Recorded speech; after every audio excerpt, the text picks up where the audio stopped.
안녕하세요. 제 이름은 정도현입니다. 올해 70이 되었어요. 이런 나이에 이런 이야기를 하게 될 줄은 정말 몰랐습니다. 저는 40년 넘게 고등학교 음악 교사로 일했어요. 매일 아침 7시 30분에 출근해서 아이들과 함께 피아노를 치고 합창을 지도하고 때로는 기타나 바이올린까지 가르쳤죠. 교실에서 울려 퍼지는 화음과 박수 소리는 제 삶 그 자체였습니다. 마지막 수업 날이 아직도 생생해요. 3학년 아이들이 깜짝 선물로 그대에게를 합창해 주더라고요. 제가 평소에 자주 불러주던 노래였는데 아이들이 몰래 연습한 거였어요. 그때 눈물이 펑펑 났습니다. 40년간 가르쳤던 수많은 제자들의 얼굴이 스쳐 지나가면서요. 선생님 퇴직하셔도 음악 계속 하실 거죠? 한 아이가 그런 질문을 하더군요. 저는 웃으면서 대답했어요. 그럼 선생님은 음악 없이는 못 살아. 그때만 해도 정말 그럴 줄 알았거든요. 퇴직식을 마치고 집에 돌아왔을 때 집안이 이상하게 조용했어요. 평소에도 조용한 편이긴 했지만 그날은 유독 더 그랬습니다. 아내 정희는 거실에서 TV를 보고 있었고 제가 들어서자 시큰둥하게 쳐다보더니 이렇게 말했어요. 이제 집에서 뭐 할 거야? 축하 인사도 수고했다는 말도 없었어요. 그냥 무뚝뚝하게 던진 질문 하나뿐이었습니다. 글쎄, 이제 시간이 많으니까 피아노도 더 치고 합창단 같은 데도 나가보려고. 나이 들어서 무슨 합창단이야? 창피하지도 않고. 그 말을 듣고 가슴이 뜨끔했어요. 하지만 그때는 그러려니 했습니다. 아내가 원래 현실적인 성격이라 그런가 보다 싶었거든요. 저희 아내는 젊을 때부터 굉장히 계산적이었어요. 결혼 초기에도 제가 음악 관련 일로 돈을 쓰면 눈살을 찌푸렸죠. 새 악기를 사거나 콘서트를 보러 가거나 음악 서적을 구입하는 것까지 모든 걸 불필요한 지출로 여겼습니다. 도연아, 우리가 부자야. 음악으로 밥 먹고 살 수 있어? 그런 말을 수도 없이 들었어요. 그래도 젊을 때는 제가 월급을 벌어오니까 큰 소리를 낼 수 없었죠. 하지만 퇴직 후에는 달랐습니다. 이제 제가 무소득자가 된 거니까요. 퇴직한 지 한 달쯤 되었을 때예요. 저는 거실에서 피아노를 치고 있었는데 갑자기 아내가 와서 뚜껑을 탁 닫아버리더군요. 이제 그만 쳐. 시끄러워. 왜 시끄러워? 나는 이게 낙이야. 낙이면 나가서 쳐. 집에서는 조용히 있어. 그때부터 제가 음악을 하는 게 아내 눈에는 그냥 소음으로 보였나 봐요. 피아노를 칠 때마다 한숨을 쉬고 제가 콧노래라도 하면 인상을 찌푸렸어요. 심지어 제가 지역 합창단 가입을 알아보고 있다고 했을 때는 아예 버럭 화를 내더군요. 나이 70이 다 되어서 무슨 합창단이야? 창피해서 어떻게 살아? 동네 사람들이 뭐라고 할 줄 알아? 왜 창피해? 취미로 하는 건데. 취미는 무슨 취미야? 이제 할 일 없어서 시간 때우는 거지. 그럴 시간에 집안일이나 도와. 저는 그날 정말 기분이 상했어요. 40년간 음악을 가르치며 살아온 제 인생을 한순간에 시간 때우기로 치부해 버리다니요. 그런데 더 상처받은 건 집안에서 제 존재감이 점점 사라져 간다는 것이었어요. 아침에 일어나도 딱히 할 일이 없고 아내는 저를 마치 집안의 짐덩어리처럼 대했거든요. 아, 또 집에 있네. 나가서 산책이나 하지. 집에 왜 못 있어? 답답하잖아. 온종일 집에만 있으면 저한테 답답한 게 아니라 아내가 제 존재 자체를 답답해하는 것 같았어요. 시간이 지날수록 저희 부부 사이는 더 차가워졌어요. 아침에 일어나도 인사조차 안 하고 밥상에 마주 앉아도 대화가 없었습니다. TV 소리만 웅웅거릴 뿐이었죠. 제가 가끔 옛날 제자들 이야기를 하면 아내는 시큰둥한 표정으로 또 그 얘기야? 라고 했어요. 제가 교직에서 느꼈던 보람이나 추억들이 아내에게는 그냥 지겨운 잔소리였나 봅니다. 더 충격적인 건 어느 날 친구들과 통화하는 아내의 목소리를 우연히 들었을 때였어요. 우리 남편이요? 요즘 집에만 있어서 정말 답답해 죽겠어요. 할 일도 없으면서 피아노만 두드리고 앉아 있어. 전화기 너머에서 웃음소리가 들렸어요. 그러게요. 남자들이 퇴직하면 정말 한심해져요. 우리 남편도 그런데 맨날 TV만 보고 있어서. 정말 그래요. 돈도 못 벌면서 취미랍시고 이것저것 하겠다고 난리예요. 나이도 생각 안 하고. 제 가슴이 철렁 내려앉았어요. 40년간 성실하게 일한 제가 아내 눈에는 한심한 남편이 된 거였어요. 결정적인 사건은 큰아들 성진이의 새 집들이 날이었어요.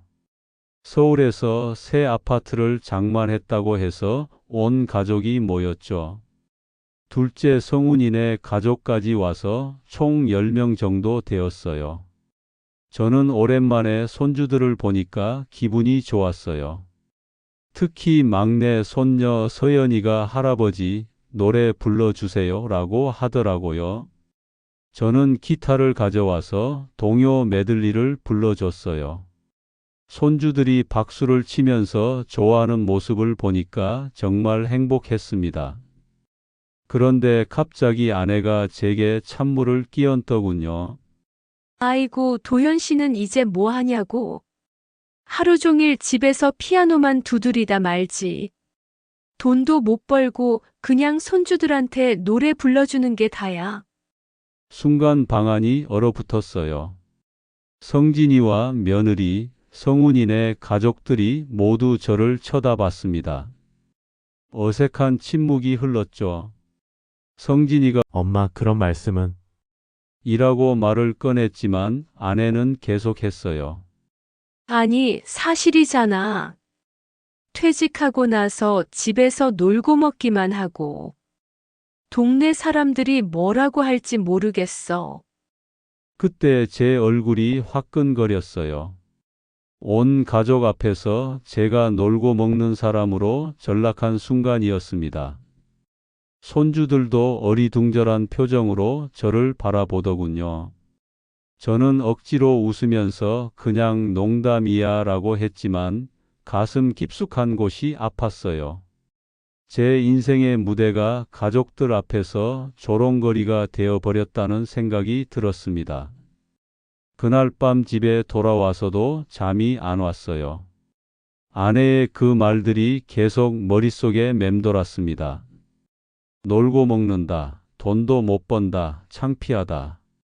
40년간 성실하게 살아온 제 인생이 이런 식으로 평가받을 줄은 몰랐어요. 새벽 3시쯤 화장실에 갔다가 우연히 아내의 휴대폰에서 카톡 알림음이 들렸어요. 누가 이런 시간에 문자를 보낼까 싶어서 힐끔 봤는데 화면에 떠 있는 이름이 낯익었습니다. 박 과장님. 박 과장은 아내가 다니던 은행의 상사였어요. 아내는 50대 중반에 은행에서 퇴직했는데 그 박 과장이랑은 가끔 동호회 모임에서 만난다고 했었거든요. 새벽 3시에 무슨 일로 연락을 했을까 궁금해서 미안하긴 했지만 메시지를 확인해 봤어요. 자기야, 오늘도 늦게까지 고생했어. 집에 들어갔어? 제가 눈을 의심했어요. 자기야라고 저는 손이 떨리면서 위쪽 대화 내용을 확인해 봤습니다. 그리고 충격적인 내용들을 발견했어요. 여보, 내일 점심에 만날까? 남편은 또 집에서 피아노나 치고 있을 거야. 그러게, 우리 남편은 참 한심해. 당신처럼 유능한 사람을 만났으니 얼마나 다행인지 몰라. 나도 이제 답답한 일상에서 벗어나고 싶어. 당신과 함께라면. 메시지들을 보면서 머리가 하얘졌어요. 아내가 불륜을 하고 있었던 거였습니다. 그것도 저를 한심하다고 깎아내리면서요. 더 위로 올라가 보니 이런 내용도 있었어요. 요즘 집에서 스트레스가 너무 심해. 남편이 맨날 집에만 있어서 숨이 막혀. 당신 만날 때만 살 것 같아. 내가 위로해 줄게. 우리 곧 여행이나 가자. 제주도 어때? 좋아. 남편한테는 친구들과 간다고 할게. 제가 퇴직 후에 아내가 친구들과 제주도 여행을 간 적이 있었어요. 그때가 작년 가을이었는데 알고 보니 그 남자와 간 거였습니다. 그날 이후로 며칠 동안 정말 힘들었어요.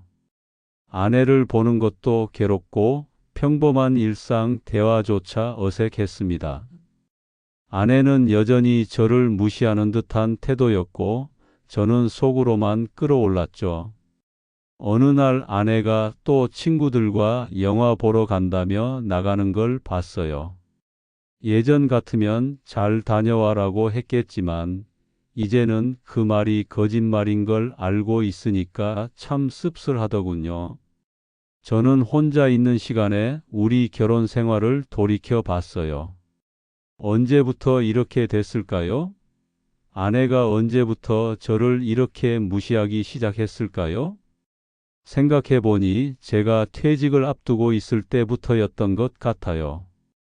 그전에도 아내가 제 음악 활동을 못마땅해 하긴 했지만 그래도 겉으로는 남편으로 대우해 줬거든요. 하지만 퇴직 후에는 아예 저를 투명 인간 취급하기 시작했어요. 어쩌면 아내 입장에서는 제가 정말 쓸모없는 존재가 된 걸지도 모르겠어요. 돈을 벌어오지도 않고 집안일을 특별히 잘하는 것도 아니고 그냥 하루 종일 음악이나 하면서 지내니까요. 하지만 그렇다고 해서 불륜을 해도 되는 건 아니잖아요.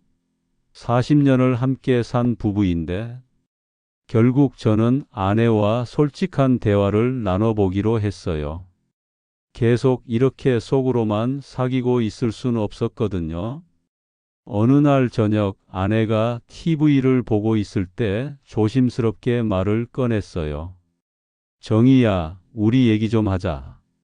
무슨 얘기? 요즘 우리 사이가 좀 이상하지 않아? 예전 같지 않고. 아내가 리모컨으로 TV 볼륨을 줄이고 저를 쳐다봤어요. 뭐가 이상해? 글쎄, 대화도 없고, 나를 좀 무시하는 것 같고, 무시하긴 뭘 무시해. 나이 들어서 쓸데없는 생각 많이 하네. 쓸데없는 생각이 아니야. 정말 우리 관계에 문제가 있는 것 같아. 그때 아내가 짜증스러운 표정을 지었어요. 무슨 문제가 있어? 당신이 퇴직하고 나서 집에만 있으니까 답답한 거지. 예전처럼 일하면서 바쁘게 살았을 때가 나았어. 그럼 내가 뭘 하면 돼? 취미 생활하는 것도 싫어하고, 그냥 집에 있는 것도 싫어하고, 몰라. 알아서 해. 나한테 왜 물어봐? 대화는 거기서 끝났어요. 아내는 다시 TV에 집중하더니 저는 마치 없는 사람처럼 무시했습니다. 그때 깨달았어요. 이 문제는 단순히 퇴직 스트레스나 부부간의 일시적인 갈등이 아니라는 걸요. 아내는 정말로 저에 대한 마음이 식어버린 거였어요. 며칠 더 고민하다가 결국 아내의 불륜에 대해 직접 물어보기로 했어요. 이렇게 계속 모른 척 할 수는 없었거든요. 토요일 아침 아내가 커피를 마시고 있을 때 조심스럽게 말을 꺼냈습니다. 정희야, 솔직히 물어볼 게 있어. 뭔데? 혹시 다른 남자 있어? 아내가 커피잔을 내려놓으면서 저를 쳐다봤어요. 잠깐 당황하는 기색이 보였지만 곧 태연한 척 했습니다. 갑자기 무슨 소리야? 아니면 말고.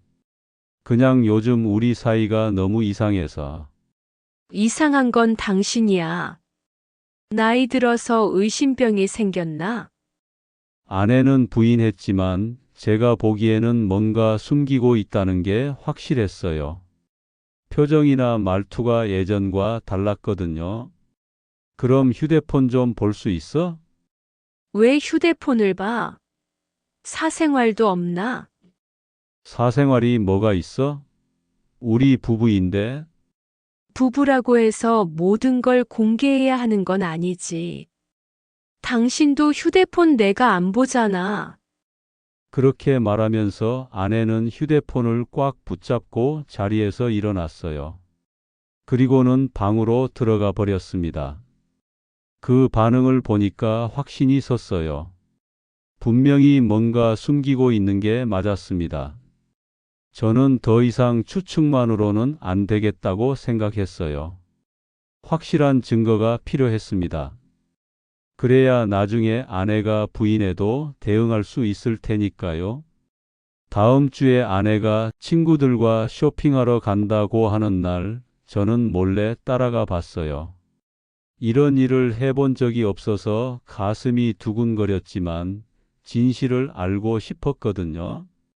아내는 백화점으로 가는 게 아니라 강남의 한 호텔로 향했어요. 그리고 로비에서 한 남자를 만났습니다. 키가 크고 정장을 입은 50대 후반쯤 보이는 남자였어요. 분명히 그 박 과장이었습니다. 둘이 함께 엘리베이터를 타는 걸 보면서 가슴이 무너지는 것 같았어요. 40년을 함께 산 아내가 다른 남자와, 그것도 저를 무시하면서 말이에요. 저는 그날 집에 돌아와서 많은 걸 생각했어요. 이 결혼을 계속 유지해야 하는지 아니면 정리해야 하는지요.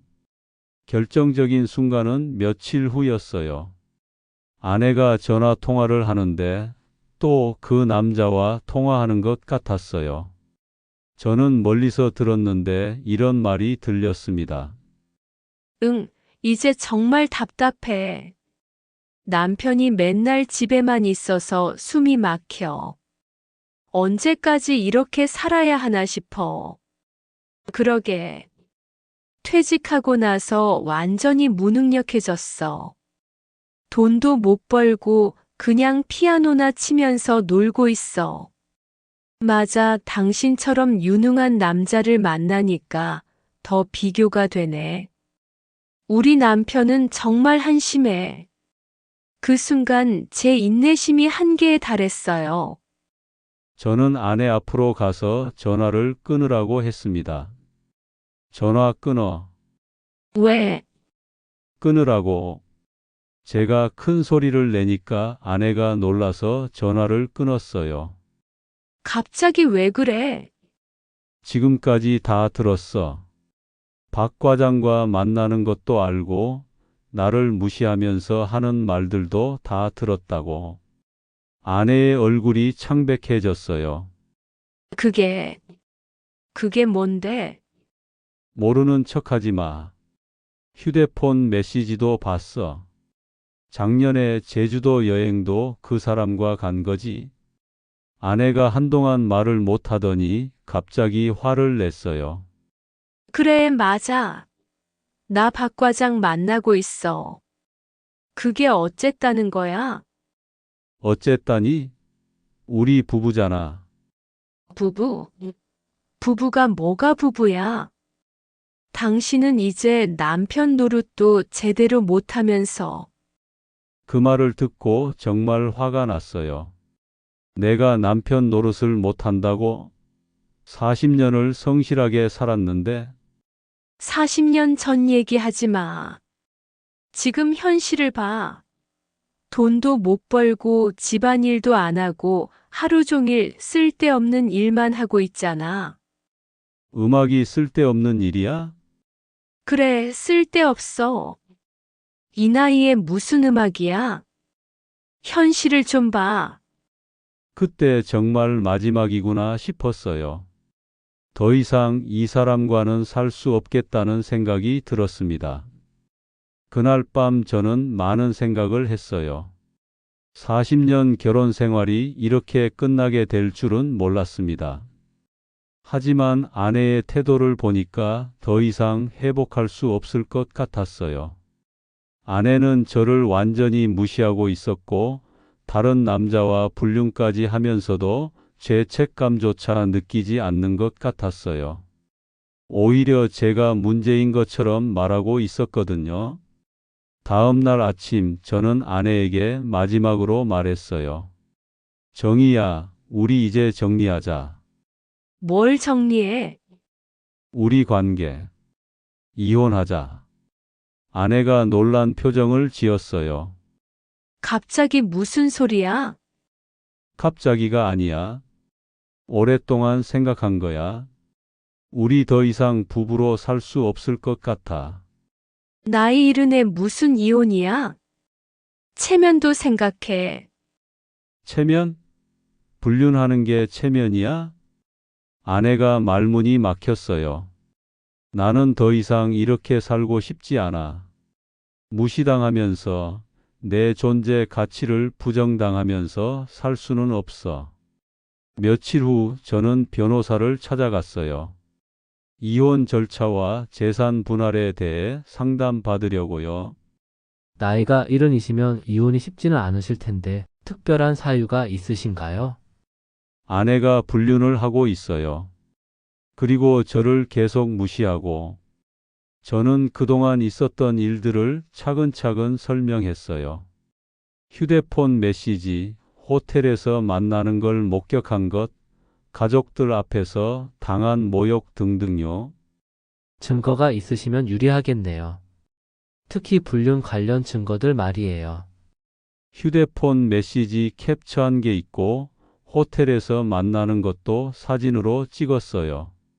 그럼 이혼 소송에서 유리하실 것 같습니다. 재산 분할도 유책 배우자 쪽에 불리하게 될 수 있고요. 변호사와 상담을 마치고 나니까 마음이 좀 정리되었어요. 이제 정말로 새로운 인생을 시작할 준비를 해야겠다는 생각이 들었습니다. 집에 돌아와서 저는 아내에게 정식으로 이혼 의사를 통보했어요. 정희야, 내가 변호사랑 상담했어. 뭔 상담? 이혼 상담. 이제 정말로 정리할 거야. 아내의 표정이 굳어졌어요. 진심이야? 응, 진심이야. 더 이상 이렇게 못 살겠어. 그럼 재산은 어떻게 할 건데? 역시 아내는 먼저 돈 얘기를 하더군요. 변호사가 말하기로는 당신이 유책 배우자니까 내가 더 많이 가져갈 수 있대. 유책 배우자? 그게 뭔데? 불륜한 사람 말이야. 박 과장과의 일이 다 증거로 남아 있어. 그제야 아내가 심각한 표정을 지었어요. 여보, 우리 다시 생각해보자. 이 나이에 이혼하면 둘 다 힘들어. 나는 이미 결심했어. 존중받지 못하는 결혼 생활보다는 혼자 사는 게 나아. 존중? 내가 언제 당신을 무시했어? 언제? 매일이야. 내가 하는 모든 일을 쓸데없다고 하고 가족들 앞에서 나를 놀고 먹는 사람으로 만들고 아내가 할 말이 없었나 봐요. 한동안 조용하더니 이렇게 말했습니다. 그럼 어떻게 할 건데? 집은? 집은 팔아서 반반 나누자. 나는 작은 데로 이사 갈 거야.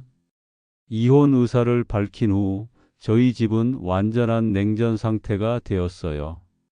아내는 저와 말도 안 하고 저도 굳이 대화하려고 하지 않았습니다. 며칠 후에 큰아들 성진이가 집에 왔어요. 아내가 연락했나 봅니다. 아버지, 엄마한테서 들었는데 정말 이혼하시려고요? 그래, 왜요? 갑자기 무슨 일이에요?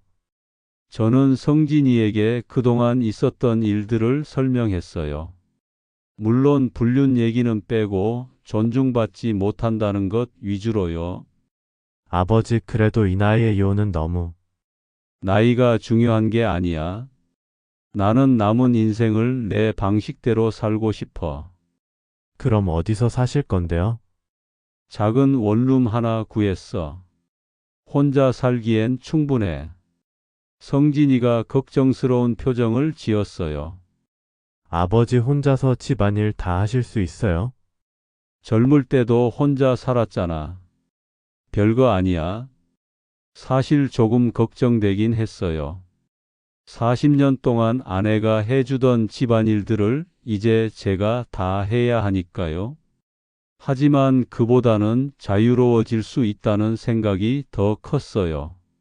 이혼 절차가 진행되는 동안 저는 새로 살 곳을 알아봤어요. 집에서 그리 멀지 않은 곳에 깔끔한 원룸을 하나 구했습니다. 혼자 살기에 딱 좋은 크기였어요. 가장 중요한 건 피아노였어요. 새 집에는 피아노를 들여놓을 공간이 없어서 전자 피아노를 새로 샀습니다. 헤드폰을 끼고 치면 되니까 이웃들에게 피해도 안 되고요. 짐을 정리하면서 40년간의 추억들을 다시 보게 되었어요. 결혼식 사진, 아이들 어렸을 때 사진, 가족 여행 사진들. 한때는 행복했던 시절들이었는데 이제는 모두 과거가 되어 버렸네요. 특히 제가 학교에서 받았던 감사패나 상장들을 보면서 뭉클했어요. 우수교사상, 모범 공무원상, 음악교육 발전 공로상. 이런 것들이 제 인생의 진짜 의미였는데 아내는 이 모든 걸 쓸데없는 것으로 여겼었죠. 드디어 이사하는 날이 왔어요. 이삿짐센터 직원들이 제 짐들을 새 집으로 옮기는 걸 보면서 마음이 복잡했습니다. 40년을 살았던 집을 떠나는 게 쉽지는 않더군요. 하지만 새 집에 도착해서 제 물건들을 하나씩 배치하면서는 오히려 기분이 좋아졌어요. 피아노도 제자리에 놓고 제가 좋아하는 음악 서적들도 책장에 정리하고 정말 내 공간이라는 느낌이 들었습니다. 첫날 밤 저는 전자 피아노로 오랜만에 그대에게를 쳐봤어요. 헤드폰을 끼고 있어서 소리는 밖으로 나가지 않았지만 제 마음속에서는 아름다운 선율이 울려 퍼지고 있었습니다. 퇴직 후 처음으로 마음 편히 피아노를 칠 수 있었어요. 그날 밤 혼자 라면을 끓여 먹으면서 생각했어요. 이제 정말 새로운 인생이 시작되는구나. 새 집에서 일주일쯤 지났을 때 저는 용기를 내서 주민센터에 갔어요. 예전부터 관심 있었던 합창단에 가입하려고요. 음악교사 출신이시라고요? 와, 정말 반갑습니다. 합창단 지휘자분이 저를 반갑게 맞아주더군요. 4070대까지 다양한 연령층의 사람들이 모여서 활동하고 있었어요. 저희가 지금 테너 파트가 좀 부족해서 걱정이었는데 정말 잘 오셨네요. 저는 그동안 묵혀뒀던 목소리를 다시 내봤어요. 처음에는 좀 떨렸지만 점점 목소리가 나오기 시작했습니다. 우와, 목소리가 정말 좋으시네요. 다른 단원들도 저를 칭찬해 주었어요. 40년 만에 처음으로 제 음악적 재능을 인정받는 기분이었습니다. 연습 후에 단원들과 차를 마시면서 이야기를 나눴는데 모두들 각자의 사연이 있더군요. 퇴직 후에 새로운 취미를 찾는 분들, 젊을 때 하고 싶었지만 못했던 일을 하는 분들, 저와 비슷한 처지의 사람들이 많았어요.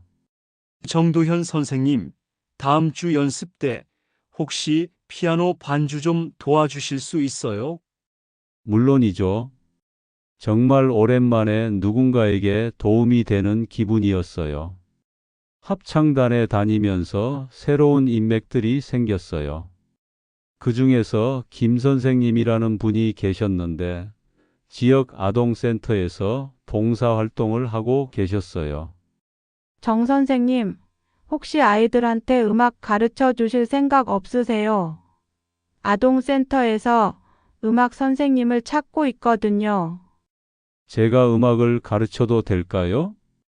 물론이죠. 아이들이 정말 좋아할 거예요. 저는 망설임 없이 그 제안을 받아들였어요. 아이들과 함께하는 시간이 그리웠거든요.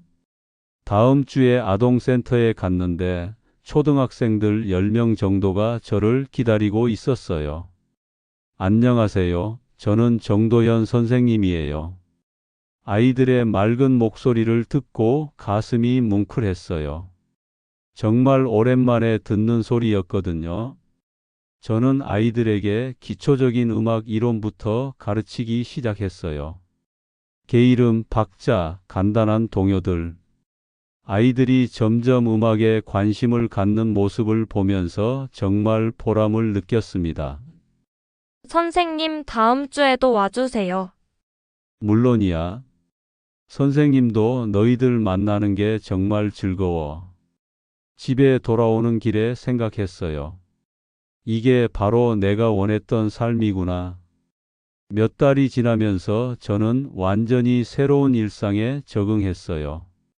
아침에 일어나서 간단히 운동하고, 오전에는 합창단 연습, 오후에는 아동센터에서 아이들 가르치기, 저녁에는 집에서 피아노 연습.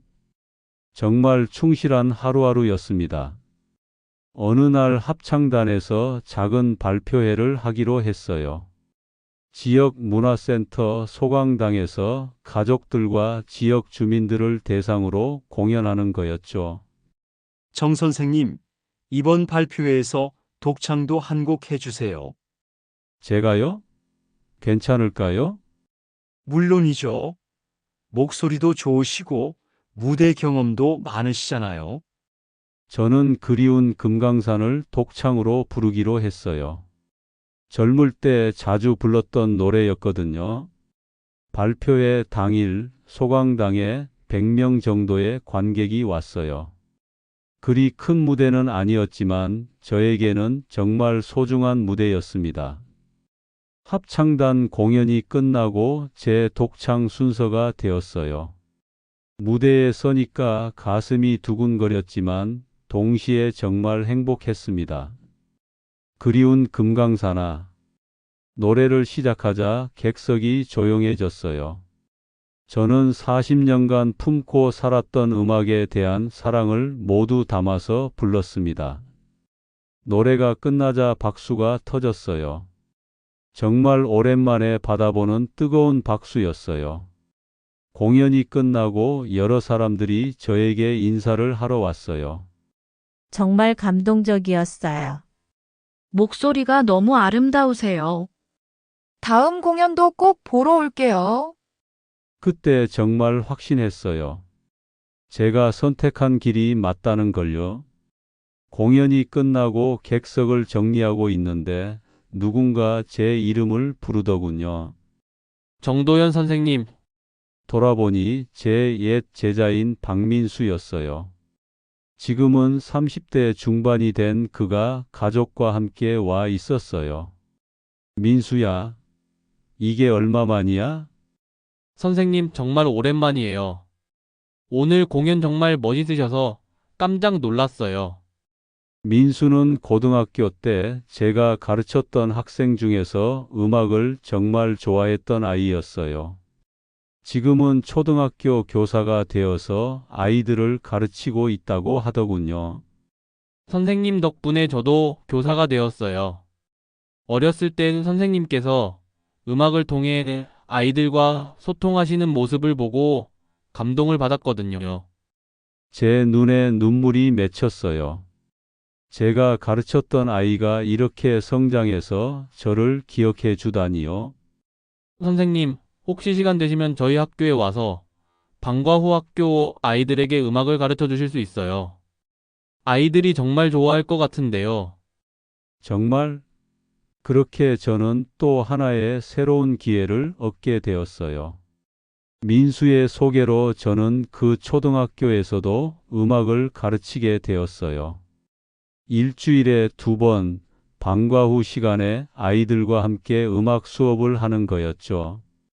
아이들의 반응이 정말 좋았어요. 제가 피아노를 치면서 동요를 부르면 아이들이 깔깔거리면서 따라 불렀어요. 그 맑은 웃음소리를 들으면 제 마음도 덩달아 맑아졌습니다. 선생님, 저희도 무대에서 노래해 볼 수 있어요? 물론이지. 우리 함께 연습해서 작은 발표회를 해보자.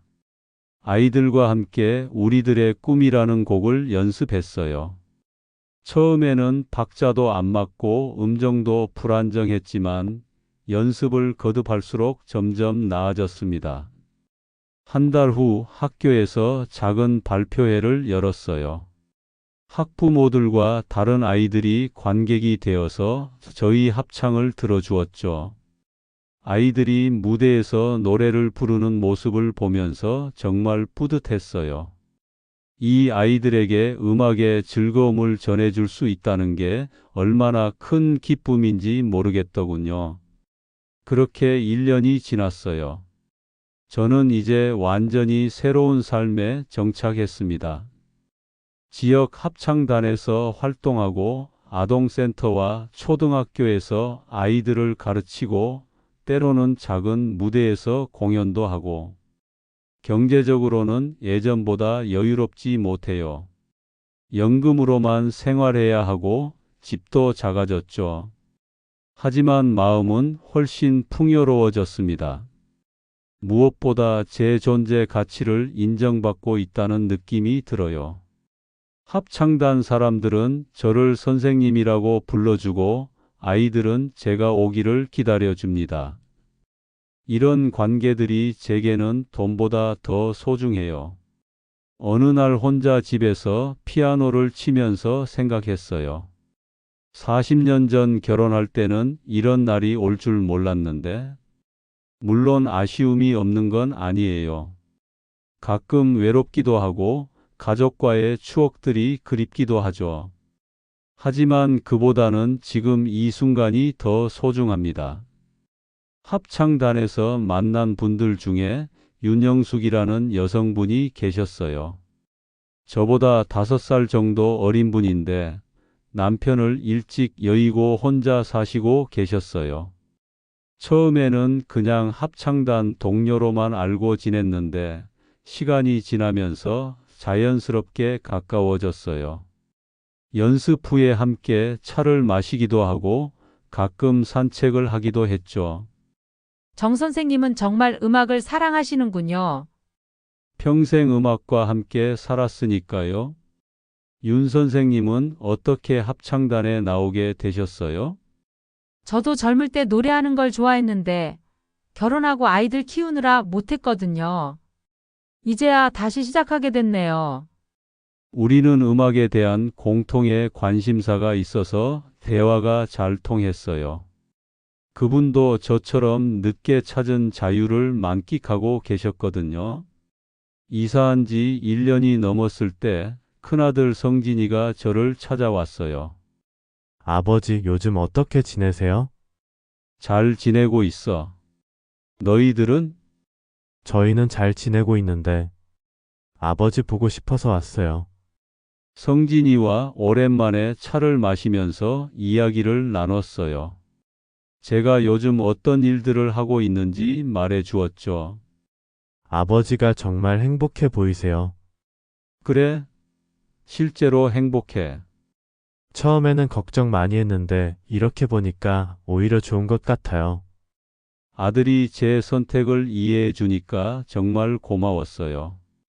아버지, 손주들이 할아버지 노래 듣고 싶다고 하는데 가끔 놀러 와도 될까요? 물론이지. 언제든지 와. 그날 이후로 아이들과 손주들이 종종 놀러 오게 되었어요. 이혼했다고 해서 가족 관계까지 끊어진 건 아니었거든요.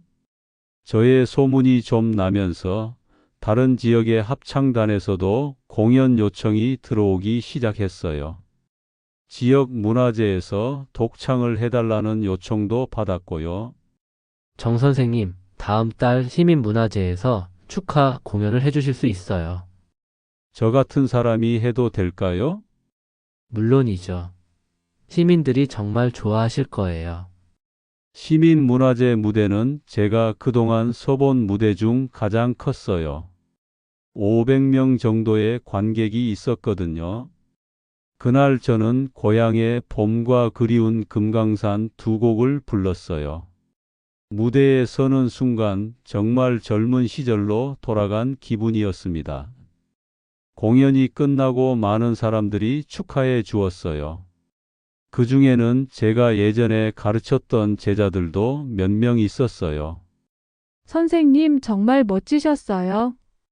선생님 덕분에 저도 음악을 사랑하게 됐어요.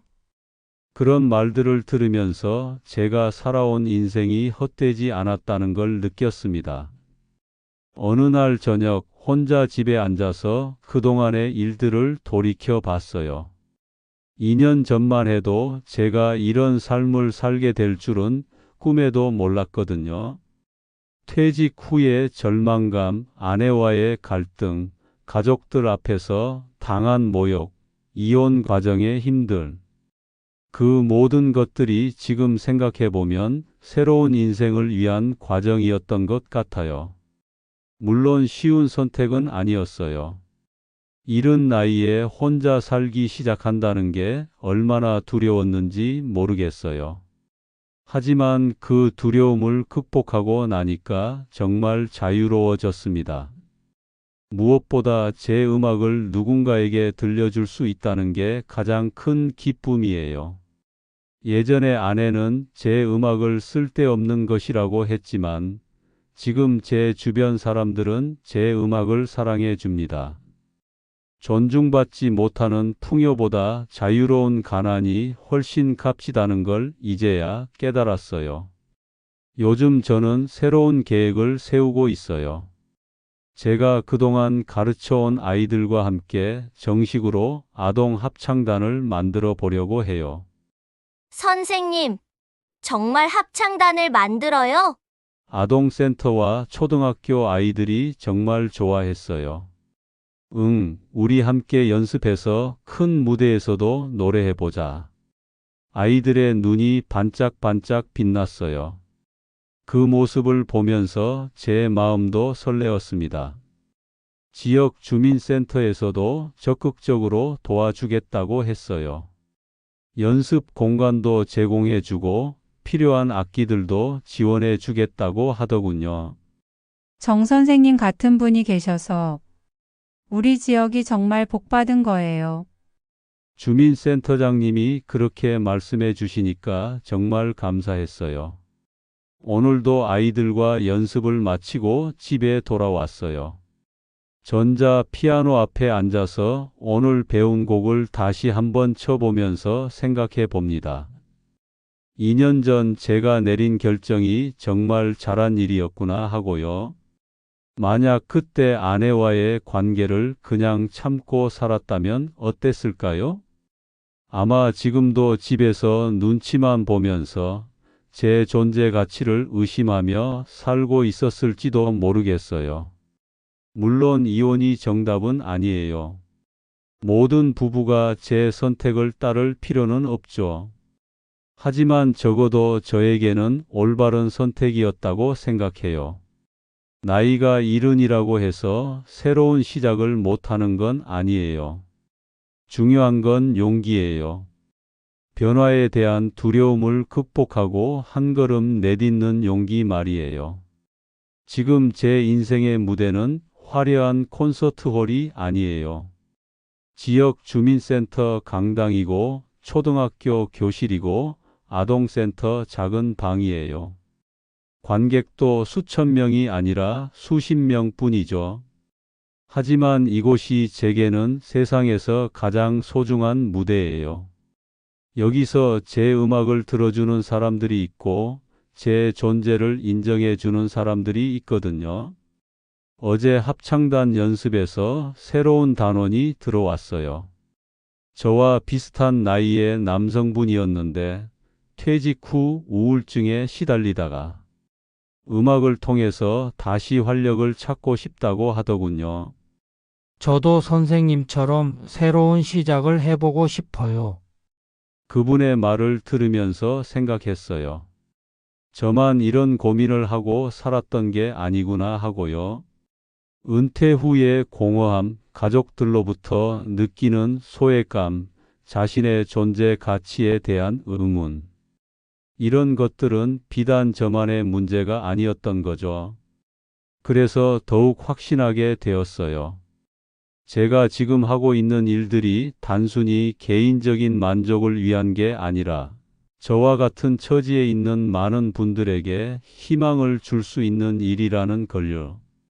오늘 저녁에도 아이들에게서 온 편지를 읽어봤어요. 선생님, 저는 선생님을 만나서 음악이 이렇게 재미있는 줄 처음 알았어요. 나중에 커서도 선생님처럼 노래하고 싶어요.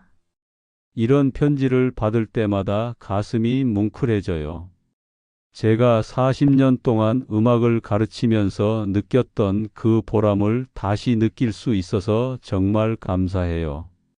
내일은 새로 만든 아동 합창단의 첫 정식 공연이 있어요. 지역 문화축제에서 작은 무대를 마련해 줬거든요. 아이들이 얼마나 설레하는지 몰라요.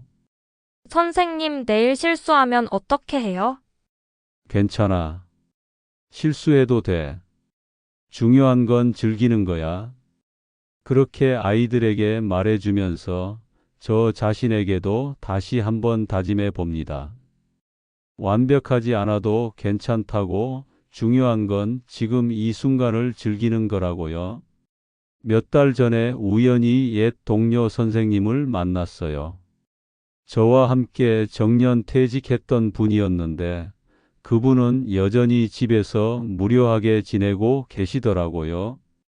도연아, 너는 정말 용기가 대단하다. 나는 감히 엄두도 못 내겠어. 용기라기보다는 그냥 견딜 수 없어서 한 거예요. 더 이상 그렇게 살 수는 없었거든요. 그분과 이야기를 나누면서 다시 한번 느꼈어요.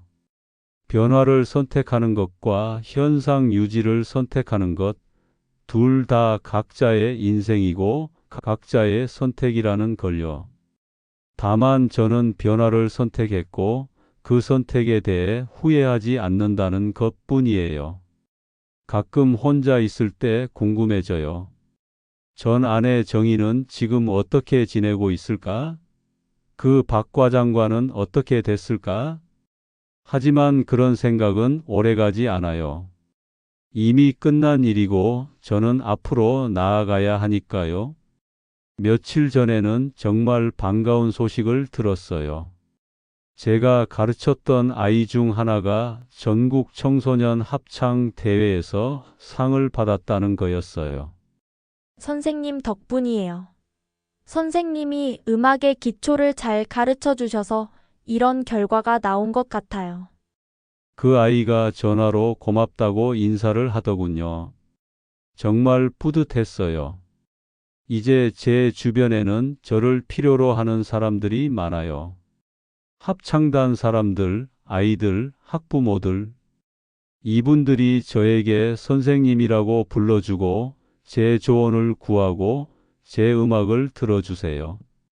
40년 전 결혼할 때 꿈꾸었던 황혼의 모습과는 전혀 달라요.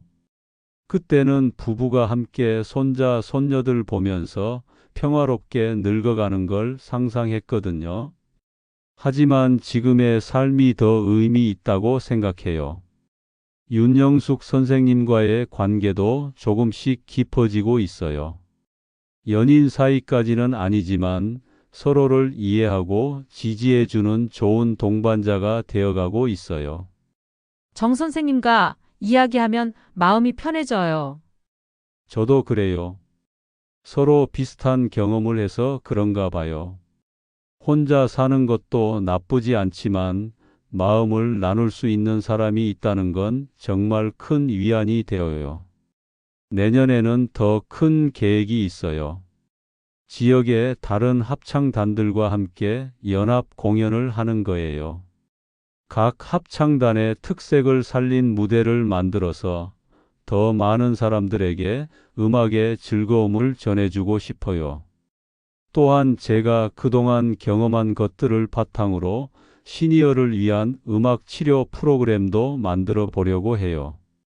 저처럼 퇴직 후에 방황하는 분들에게 음악을 통해 새로운 활력을 찾아드릴 수 있다면 정말 좋겠어요. 오늘 밤도 피아노 앞에 앉아서 내일 아이들과 함께 부를 노래를 연습해 봅니다. 세상에서 가장 아름다운 것이라는 곡이에요. 세상에서 가장 아름다운 것은 사랑이에요. 가사를 따라 부르면서 생각해 봅니다. 정말 세상에서 가장 아름다운 건 뭘까? 저에게는 지금 이 순간 제 음악을 기다려주는 사람들이 있다는 것, 제 존재가 누군가에게 의미가 있다는 것이 가장 아름다운 것 같아요. 물론 경제적으로는 예전보다 여유롭지 못해요. 가끔 병원비가 걱정되기도 하고 겨울에 난방비 때문에 고민하기도 해요. 하지만 그런 물질적인 어려움보다는 정신적인 풍요로움이 더 크다고 느껴요. 무엇보다 제가 제 인생의 주인이라는 느낌이 들어요. 누군가의 눈치를 보면서 살지 않아도 되고 제가 하고 싶은 일을 마음껏 할 수 있어요. 이런 자유로움을 느껴본 게 언제였나 싶어요. 지난주에 둘째 아들 성훈이가 찾아왔어요. 처음에는 아버지의 이혼을 못마땅해 했던 녀석이었는데 이제는 제 선택을 이해하는 것 같더라고요. 아버지 정말 행복해 보이세요. 예전에는 집에 계실 때 뭔가 위축되어 있는 것 같았는데 지금은 완전히 달라졌어요. 그래? 나도 그런 것 같아. 아이들이 할아버지 자랑을 엄청 해요. 할아버지가 무대에서 노래하는 영상 보여주니까 친구들이 부러워하더라고요. 손주들이 저를 자랑한다니 정말 기분이 좋더군요. 그동안 제가 겪었던 모든 어려움들이 지금의 행복을 위한 과정이었다고 생각해요. 만약 아내와의 갈등이 없었다면, 만약 그 모욕적인 말들을 듣지 않았다면, 저는 지금도 집안에서 눈치만 보면서 살고 있었을지도 모르거든요. 인생은 참 신기한 것 같아요. 가장 힘들고 절망적인 순간이 때로는 새로운 시작의 기회가 되기도 하니까요. 침대에 누워서 천장을 바라보며 마지막으로 생각해 봅니다. 제가 지금까지 살아온 70년의 인생 중에서 가장 행복한 시간이 언제였을까요? 아마 지금이 아닐까 싶어요. 비록 혼자 살고 있지만 제 주변에는 저를 사랑해주고 필요로 해주는 사람들이 가득해요. 제가 하는 일에 보람을 느끼고 매일매일이 새로운 도전과 기쁨으로 가득해요. 젊었을 때는 몰랐어요. 나이가 들수록 더 자유로워질 수 있다는 걸요. 더 이상 남의 시선을 의식할 필요도 없고 사회적 성공이나 물질적 성취에 매달릴 필요도 없어요. 그냥 제가 좋아하는 일을 하면서 제가 사랑하는 사람들과 함께 시간을 보내면 되는 거예요. 내일 아이들과 함께 부를 노래가 벌써 기대됩니다. 무대에 서는 그 순간 아이들의 맑은 목소리와 제 목소리가 하나가 되어 관객들의 마음에 닿을 수 있다면 그것으로 충분해요. 꿈에서도 노래하며 잠들어 봅니다. 내일은 또 어떤 아름다운 하루가 기다리고 있을까요?